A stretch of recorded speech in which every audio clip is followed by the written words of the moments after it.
ኦሴ ኦሴ ኦሴ ኦሴ ኦሴ ባሳ ሩትዬ የኔ ድምቀት ማለት ነው። የኔ ቀባት የኔ ቅብጥብጥ ማለት ነው። ምን ላርግሽ ግን ውይ እንደዚህ ስላየሁሽ ማለት ነው እንዴት ደስ እንዳለኝ የኔ እናት። ፈጣሪ ፈገግታሽን ከፊትሽ አጥፋው ማለት ነው።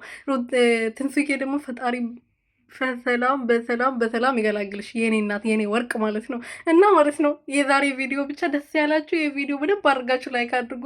እንዴት ደስ እንዳለኝ ማርያምን ማለት ነው። ቪዲዮን በቃ ይሆናል አይደል? ሩትዬ ስትጨፍር የኔ እናት ደግሞ ጭፈራው እንዴት ነው የምታደርገው?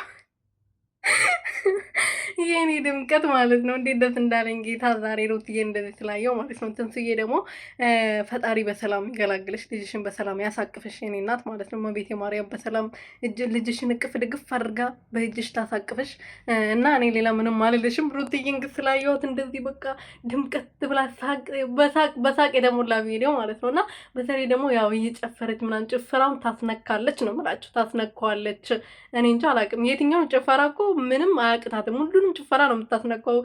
እንትን ትምህርት ትማር ይሁን ተምራ ይሁን እኔ አላውቅም። እንትኑ ማለት ነው። እና ሰላም ቤተሰቦቼ እንዴት ናችሁልኝ? እኔ በጣም ደህና ነኝ፣ እግዚአብሔር ይመስገን። በያላችሁበት ሰላማችሁ ብዙ ትርፍርፍ ይበልልኝ። ለዚህ ቤት ለዚህ ቻናል አዲስ የሆናችሁ ሰብስክራይብ፣ ሼር፣ ላይክ እያደረጋችሁ ቤተሰብ ሆኑልኝ። ዛሬ ደግሞ በጣም የሚያምር በጣም ደስ የሚል ፕሮግራም እንግዲህ አዘጋጅተው አጥፋሽ ትገላግልሽ ነው የሚባለው እና ማለት ነው ግን መጥተዋል እና በጣም ነው ደስ ያለኝ ጌታን።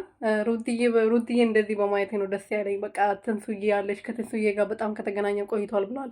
ከኤዱን ጋር ተገናኝተዋል። ኤደን እንግዲህ ከአብርሃምና በሩቲ ፍቅር ማለት ብዙ ነገር አድርጋለች። የመጀመሪያ ጊዜ በጣም ብዙ ነገር ማለት ነው እና ተገናኝተው አያውቁም። ኤዱዬ በጣም ስነስርዓት አላት፣ ባለትዳር ለልጇ ዋጋ የከፈለች ማለት ነው። ምክንያቱም ታውቀዋለች። ለዛ ነው መታ እንደ ቡዜ የማትንጨረጨረው ማለት ነው። ቡዜ ግን የራሷን ህይወት ነው የሰውን ህይወት ለመጥበጥ ለፋቀና እያለች ያለችው እና ከሩትዬ ጋር እናወራለን ዛሬ በአካል ስለተገናኘን ደስ ብሎናል በማለት የትንሱዬን ፕሮግራም ፏ ድምቅ አድርጎ እንግዲህ ትንሱዬ ለመውደድ ትንሽ ጊዜ ነው የቀራት እና እንደዚህም ሆኖ ግን ደስ የሚል ፕሮግራም ነው ያሳለፉት እና በጣም ደስ ይላል። ሩትዬ የሁሉም ድምቀት ነሽ፣ የሁላችንም ድምቀት ነሽ እና ፈጣሪ እንግዲህ የዛሬው ሳቅሽ ከቤትሽ አያጠፋው።